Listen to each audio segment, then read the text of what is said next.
Everyone, do me a favor, please. Deep breath. For years, John Arthur, better known as captain to his 6th grade students at Meadowlark Elementary in Salt Lake City, Do you see this kindness right here? has been leading a special project that has become a beloved tradition in his classroom. The whole point of this is to give kids choice and voice in their education. Why do you think adults are afraid of teaching you about hard things? Because they think we're not ready, but we are. These kids have found at this early age that their voice has power and that there are platforms to share it with adults. Under Captain's guidance, the students set out to create a music video called How Are the Children that would bring attention to the important issues affecting them. We're brainstorming all these things, like we want adults to listen to us, like we want to stop being afraid and wanting to speak and being heard, just being heard. The news was talking about this was the most depressed generation ever. My eyes were red when I cried, but I just said I was on my phone too much. Since it talked about that, we started to think of making a music video about it. After the students saw this news story in class, they were feeling a sense of urgency to address the need for greater understanding and empathy in our society for young people. They thought the best service that they could provide is telling adults, here's what we need from you, here's why it may be hard for you to fully understand what we're going through. We get why it's tough for adults right now, but we need you to listen to us as we tell you why this is a hard time for kids. The topic was very serious and relating to me. It's hard for adults to help us because no one's ever grown up with this. Throughout my life, I've had many bad things happen. I've been called many bad things. Give yourselves a round of applause. The students never expected it to become a catalyst for change, but that's exactly what happened. I feel like it made people understand the problems that are going on. A lot of people don't understand how young people are because they don't tell people. I wanted to put an impact on people and spread an awareness. Let me tell you, once all of the kids heard how many views and how many likes, we freaked out. We didn't think it was gonna go this far. It's like that story we saw about students not being able to read certain books or talk about certain things because they're scary. In a world where adults often dominate the conversation, To smiles. Mr. Arthur wants to remind everyone of the importance of listening to our children. We are talking about our kids without talking with our kids, and then we're making decisions about their futures without taking into consideration what's actually happening in their present, without going to the original source, our children. Can't protect us forever, but they can prepare us for the most hard things that's going to happen in life. Maybe the problem is that you want to prepare us for the world as it was when you were a kid, instead of the world as it is today. Our generations are changing and changing, and we need support. We do need support. My greatest hope for them is that they take what they've learned in this project and they use it to continue sharing out about anything that's important to them. Teach us. Guide us. Believe in us. ¿Qué pasa si somos los héroes que hemos estado esperando? I already wanted to serve my country. I come from a long line of military. Well, when I watched those towers go down, it kind of struck, and it kind of struck home. And I'm like, yeah, I got to do something. I got to defend my country.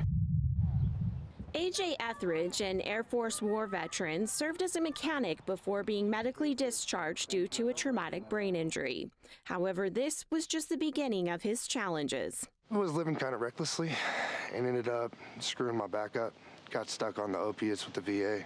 The pills left A.J. numb to his pain, but eventually led to addiction. The only difference between me and a heroin addict was I was too scared to shoot myself up. So I would go to the ER because I had the medical proof that I needed the drugs, and I'd have them IV me. I would purposely injure myself just to go to the ER, and it kills me every day to think of that. It was to the point where the kids didn't want to be around him. I really didn't want to be around him either. My kids deserved better, I deserved better, he deserved better. Geneva, his wife, confronted A.J. with a life-altering ultimatum.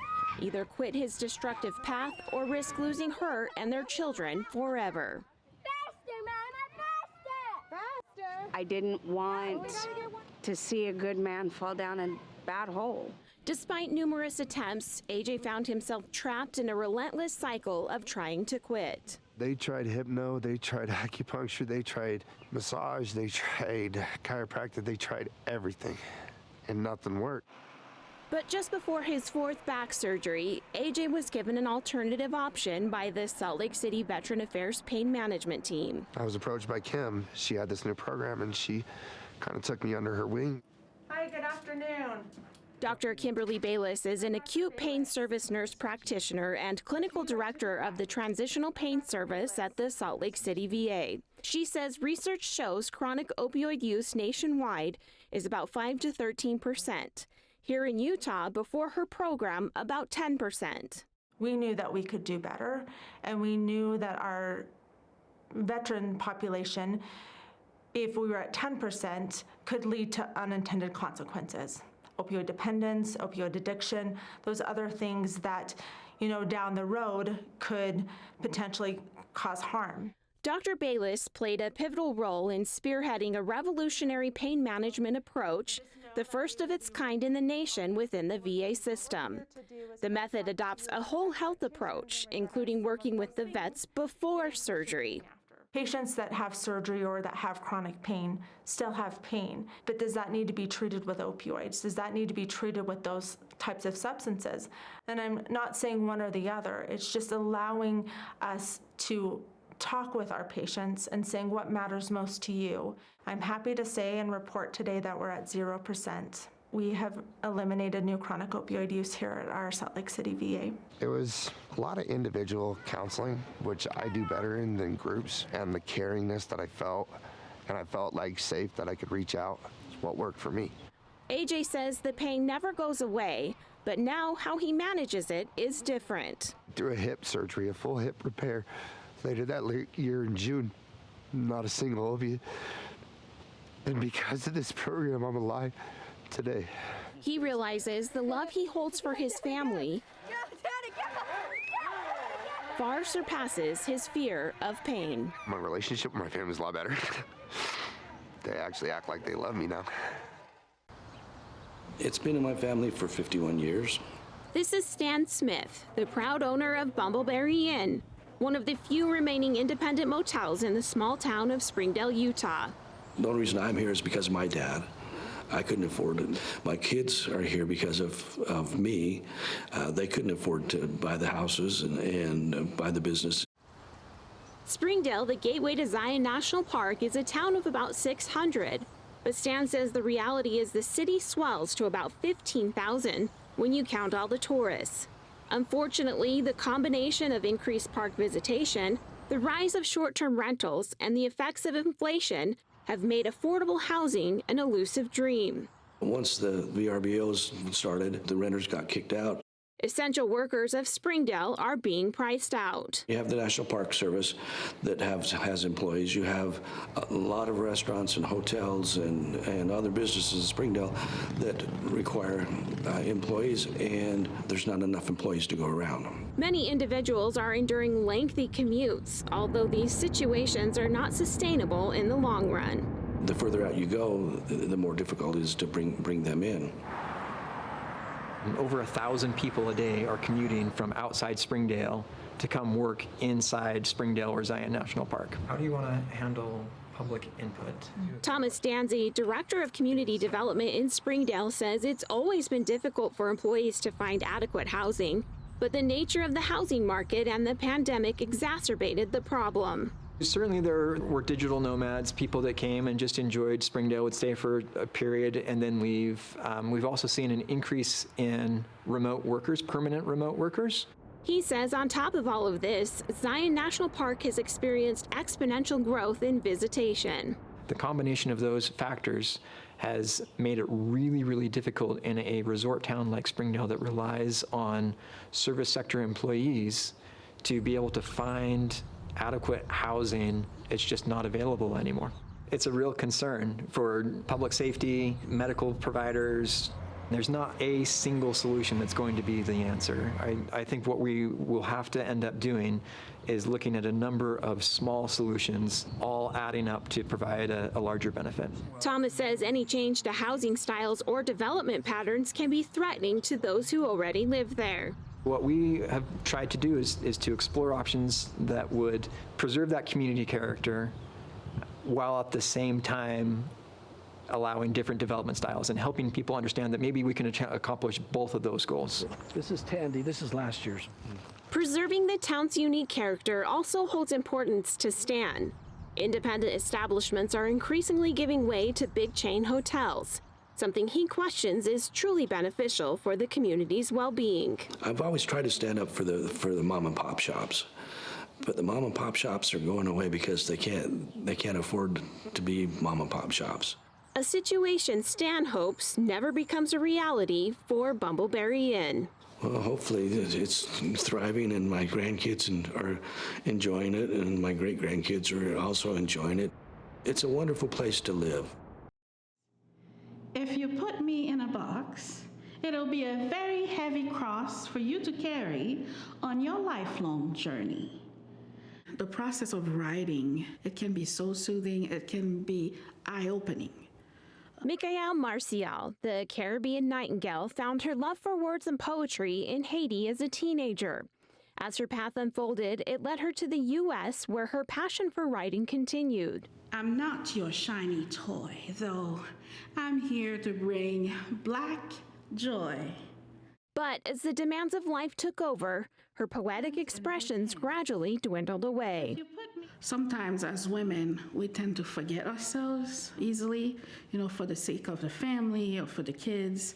Her disconnection from her creative self stemmed not only from the demands of motherhood, but also from the emergence of an abusive relationship. It wasn't something that happened overnight. It was a slow process until you don't recognize yourself anymore. Michael says she felt very isolated and believed her voice would be unheard by those around her. I remember thinking clearly, who would believe that so-and-so is being verbally abusive to me or hit me at one time? Who would believe that? I didn't feel the support, so I was like, okay, then maybe I'll just stick it, make it work. Unfortunately, she says it was a heart-wrenching tragedy that served as her wake-up call. When my youngest daughter passed away in her sleep, it gave me a new perspective on life. And I remember thinking, I don't have to put up with this anymore. Life is not meant to be this hard. I'm not going to fit in it just because it's lit in it. Michael found solace in poetry once again, using its power to navigate the challenging times, including breaking free from an unhealthy relationship. That's a way that my brain could cope with that heavy loss and grief. I'm not a toy you can play with. And it helped me open up to myself to the point where I could open up to a professional therapist, a counselor. Poetry helped me get there. Now a published author, poet, and skilled cook, Michael's aspirations are to help others who may be struggling with their own challenges. Her upcoming venture, Poetry on Main, is set to open this summer, and it's a unique gift shop and poetry lounge that aims to showcase BIPOC and LGBTQ artists and artisans. It is a safe space, especially for those populations, but everyone is welcome. She also hopes her story will help others develop a deeper understanding for those dealing with domestic violence. If I come up to you and say, hey, I don't feel right about this, or my spouse did this, it doesn't feel quite right, don't dismiss it. First, listen before giving advice. Because sometimes that's all we need, to be validated and feel like we matter, because all day long what we hear is, we don't matter. I create art that transcends borders and heals hearts needing mending at last. On guard. Ready? Commence. I joke with people and say I like to hit people with swords, but no, that's not the real reason. I guess it's the mental game. I really like challenging your opponent subconsciously with your actions that you do.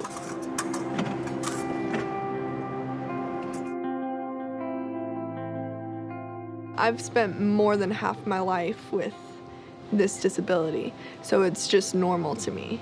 I don't think I ever realized that something bad had happened. I think there was moments when I felt like, is this gonna be okay? Am I gonna be okay? When I was about 15, 16 years old, I found fencing. Fencing has given me a sense of purpose.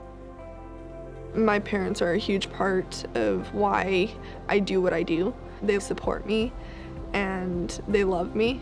They're amazing and I can't thank them enough. Sherry and I were married for approximately 8 years, 7 years before she got pregnant. 8 years, wasn't it? 7. It was somewhere in there. Shelby came into our lives and, you know, it was just a wonderful experience for us. We had, you know, a little baby, taking care of her, seeing her grow up. One night she was doing her homework and she couldn't write the number 4. Then she told me her memory was fuzzy and that her thoughts were gone. One thing led to another, and, you know, then she had a stroke when she was 7 years old. And they brought up the x-rays, the pictures, and they said, this is the aneurysm and this is what we have to do. We have to go in there and operate. There's a chance she's not going to make it. But if we don't operate, she won't make it. They didn't realize how big the aneurysm was. So she was really kind of a miracle baby.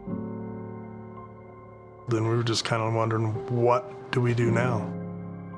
Everything was starting over. We had a 7-year-old toddler, basically. She had to learn how to walk and talk and swallow everything. And everybody came up to us since at that time and told us, you're going to be surprised. She's going to surprise you.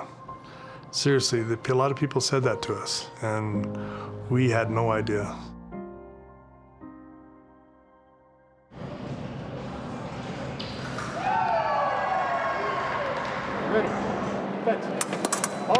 I was volunteering for a wheelchair sports camp and I came across wheelchair fencing. I went to my first competition about 3.5 years ago. I absolutely loved it and I decided then that I would go internationally. I put in a lot of time and effort to get where I am. Is that too tight or you good? Once I got introduced to the sport, it's like, oh, this is a whole different level of fencing where you can't run away, you're forced to fight, and this is like a knife fight up close, so this is close quarters combat. There's 3 different weapons. Each have their own style and way to go about it. They have different areas of points where it's a target. One's really a mental game, one's mental physical, and the other one's mental and speed. Shelby, she's definitely accelerated her skill level, and it's been really exciting to watch because once she started, it was like, oh, this is awesome. She's excited about it. She has passion for it. Cool. And then all of a sudden, she just started building and had just started this momentum. And it's been an amazing experience. I'm just like super stoked to be a part of it. I was at work. I started getting calls from my coach, my mom, my manager, and everybody's just like, look at the email. I looked at the email and said I had made it to the Paralympics, and I started sobbing with joy. I'm like, I actually did it. Just chanting USA, USA. That moment, it clicked. I'm at the Paralympics. I'm representing the USA. It just gave me chills. It honestly is the highest achievement I've accomplished in my life so far. In Paris, I hope to win a medal, but if I don't, that's okay. I still have at least 1 or 2 more chances after that. There you go, good. I've watched every single bout, frame by frame, touch by touch, and just trying to get everything dialed in with body technique, tip control, everything. Yeah, let that come down. Let it. Every time I watch her fence, I'm like, come on, right there. It's just. Yeah, see? And it's nothing. It's just relax. It's really like the time and the effort and the work you put into it to get to that point to really step up. To compete against like the best in the world at that level is really a dream that I think every athlete has had. And most never get to get there. She's there.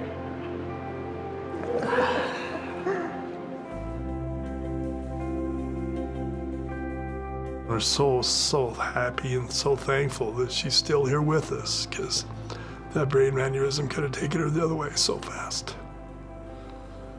But we have a Paralympian in our arms, under our roof, and we're so proud of her. I just think she's grown into such a beautiful person, and I can't wait to see where she goes from here.